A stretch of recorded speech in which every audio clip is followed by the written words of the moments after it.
এই যে দেখো মিঠান আজকে করছে কুলের আচার। দেখো এখানে নিয়ে নিয়েছে জিরা, একটু মেথি আর মহুরি আর একটা লঙ্কা, আর এখানে কিছুটা পরিমাণে গুড় নিয়ে নিয়েছে।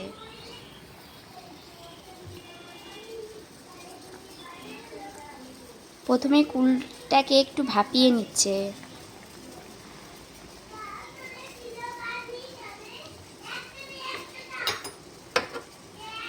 কুলটা হালকা ফাটা ফাটা হয়ে গেলে ওটাকে নামিয়ে নিবে।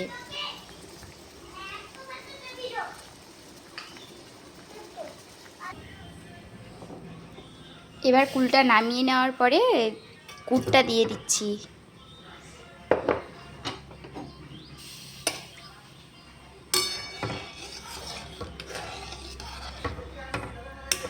কিছুক্ষণ এটাকে ফুটতে দিব।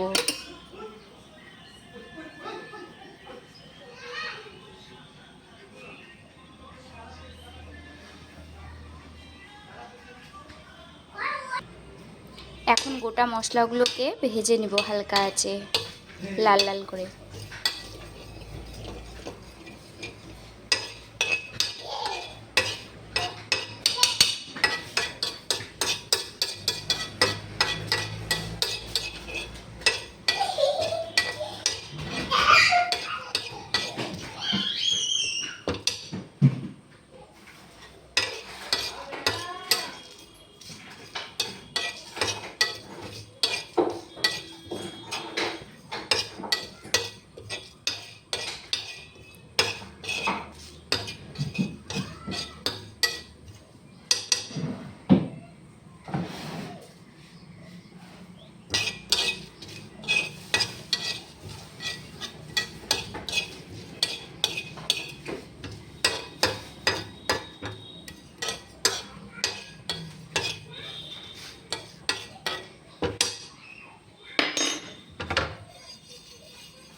দেখো এটা কত সুন্দর লাল লাল ভাজা হয়ে গেছে। এখন এটাকে বেটে নিব।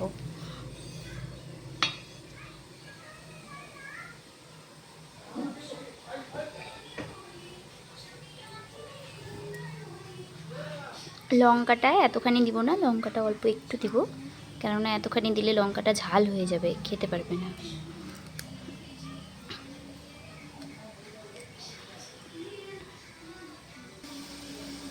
আর এদিকে গুড়টা গলে গেছে আর একটু আছে, এটাতে একটু লবণ দিয়ে দেবো সামান্য পরিমাণে।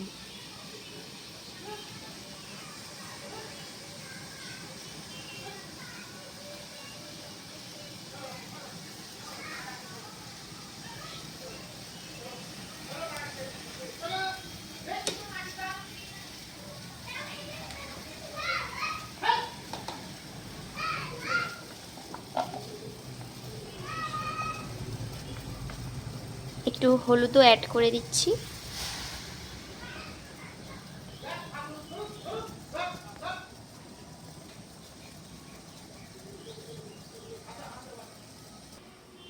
দেখো মশলাটা বাটা হয়ে গেছে। বেশি সুন্দর মিশ্রণটা করব না, কেননা একটু গোটা গোটা থাকলে আচারে ভালো লাগে খেতে। এটাকে এখন তুলে নিব।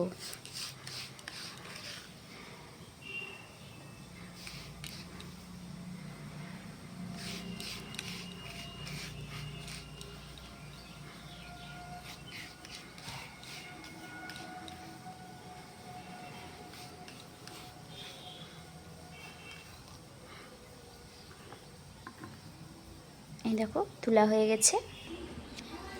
এদিকে দেখো এই বোটটাকে এখন তেল দিয়ে মাখাবো।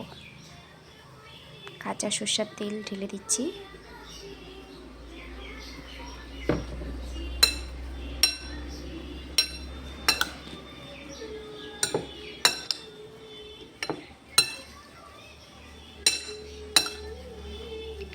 তেলটা মাখালে তোমাদের আচারটা বেশি দিন লাস্টিং করবে। আচারের গায়ে যে বোয়া ধরে যায় অনেক দিন গেলে, সেটা ধরে না এই কাঁচা সর্ষের তেল মাখিয়ে নিয়ে আচারটা করলে।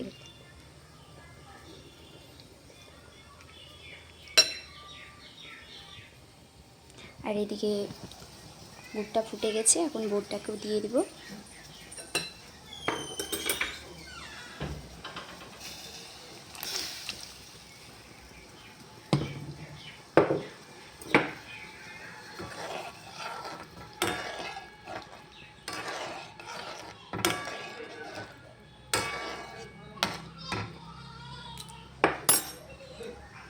এখন এটা কিছুক্ষণ ফুটবে।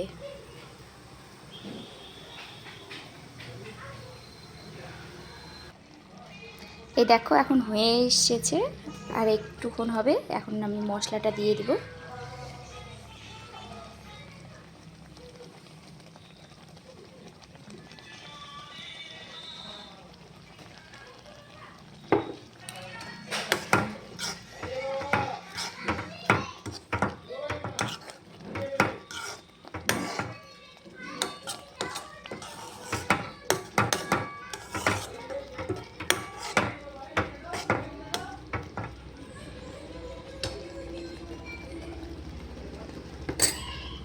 এখন হালকা একটু ফুটিয়ে নিব।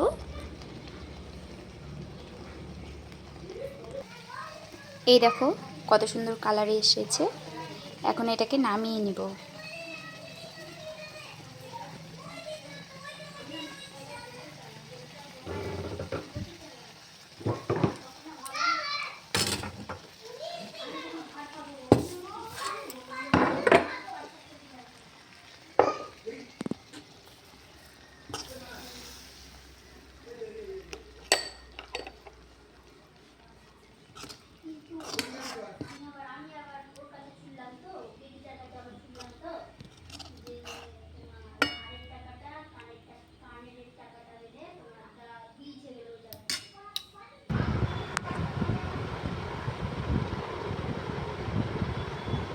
এই দেখো আমাদের রেডি কুলের আচার।